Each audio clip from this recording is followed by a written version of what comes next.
Further down. We also have some gold. They've apparently discovered more gold, but I'm not quite sure of the amount yet. Plus, unfortunately, I say, they've also now discovered oil out here. So I'm not really sure what that's going to result in. So there are our main sources of income. We've also got something called Pine Gap, which is an American Australian. The way they live now is pretty much like you and I. So they will go to the pharmacist, to the pharmacist, to the butcher, to the hardware shop. So everything I tell you now isn't really about how they live now. It's about how they used to live back in those days.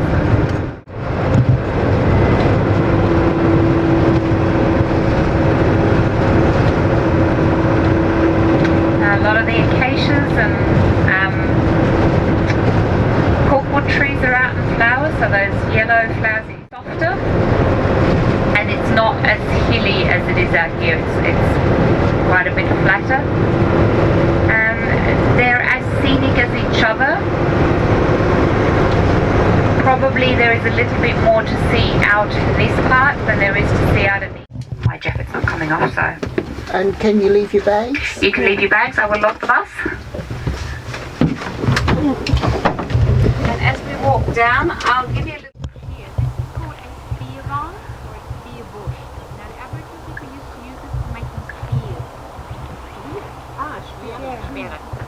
So what they would do is, see how they're very long, thin bits? It's very, very light timber, like balsa wood. So they would cut it to the right length, and then they would make a fire, and they would heat it and straighten it. With the heat, it would change the texture and you would straighten it.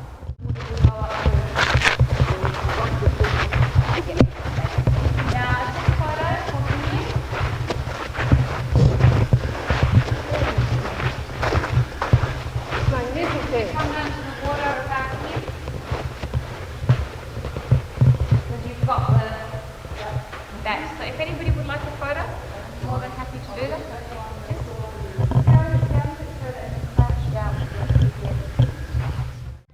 That is going to be the source of food for the driver. They come here. If you damage that and die, it's potentially still charged. So with their punishment, they were quite harsh, but how else do you get? How else do you punish? They didn't have incarceration. You didn't get locked up. They didn't have prison. So if you did it, you were punished. But having said that, if you survived your punishment, it was all forgiven too.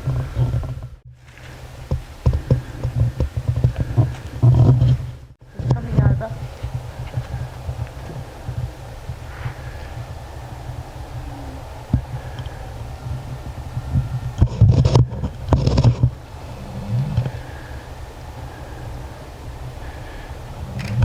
They look so much like the rock. Yeah, difficult to see, eh? Yeah. That is fine.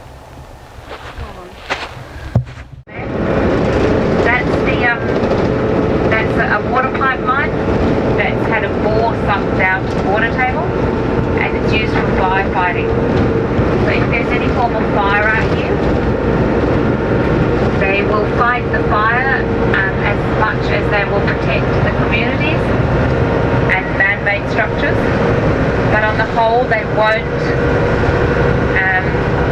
put out a fire if it's not threatening any property at all, because they just don't have the resources. And it's all a bit of a convoluted state of affairs, unfortunately. So I don't want to say it's a lose-lose situation. Nobody's really going to gain out of this.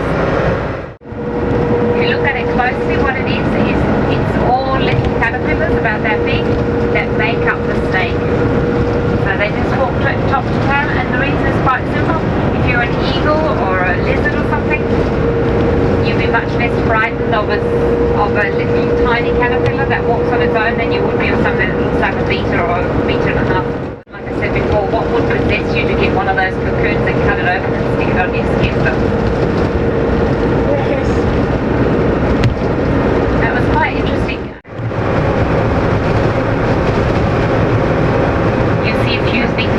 I'll show you a few things that are in the mountains around here, in formations, but yeah, that's our little Rottweiler.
Just there now, and it's got that thing hanging in it.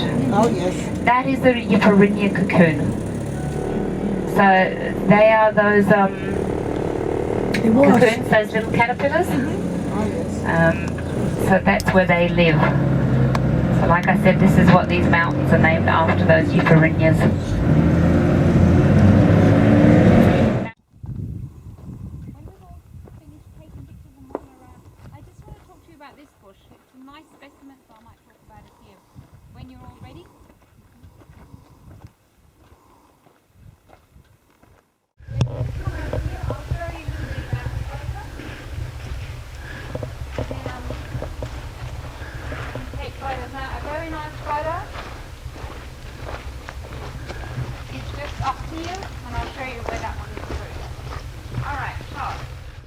They do is they get a bit of ochre like that, and then they would just pound it into a fine powder.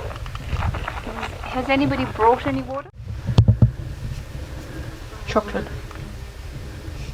So you can see that's the colour. So that's what they used to use to decorate their bodies with. Not going to really come off that easily. But they used the ochre for a number of different things. So first of all, it was medicinal. If you get the red ochre, now red ochre is the most sacred of all the ochres. That was considered to be the blood of the spiritual beings. So if you get the red ochre and mix it with animal fat, so emu fat or something like that, chant over it and put it into... There's actually free camping just down there on the river, on the other side of the river. It's beautiful, beautiful camping down there. You can swim in there? No crocodiles? No, in Alice Springs. No, not yet anyway, give it time. Some will get washed up here from somewhere at some point, I'm sure. But yeah, so that's... That's your landscape. So all your different flowers and landscape that you see. And that's your green time stories, such as that's your career. So big circles is that they represent waterholes. More or less two women working.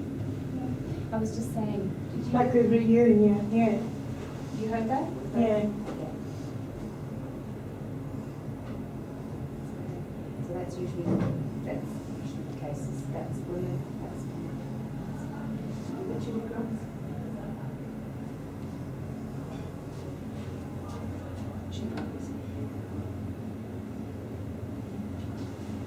That's a photo. Yeah. Must be. It's a print of a photo. Yeah. So it's a photo printed on canvas.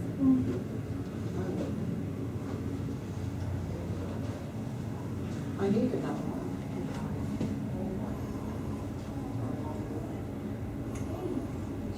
Photos you've taken. All you got to do is enlarge them and come and print it on together. I do. What do you call it? Patron.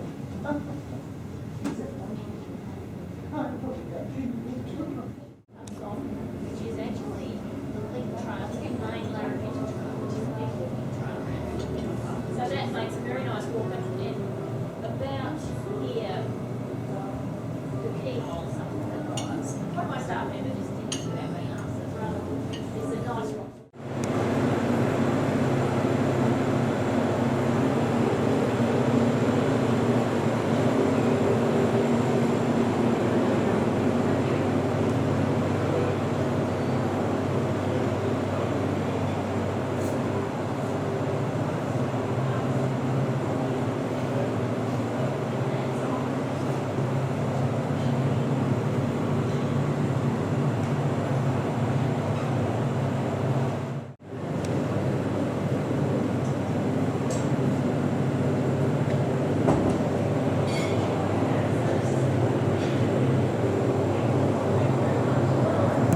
story of the painting. They're going to tell me the story of the painting. That's good. These are pretty hardcore staplers, but they're the best staplers. Unfortunately, there's no photo of the artist. You may be able to look her up on the website or whatever, because she was quite a she wasn't famous, but she's known as an artist. And all this art centre is at Akunchi, which is our closest art centre. So it's actually just about an hour and a half to the west of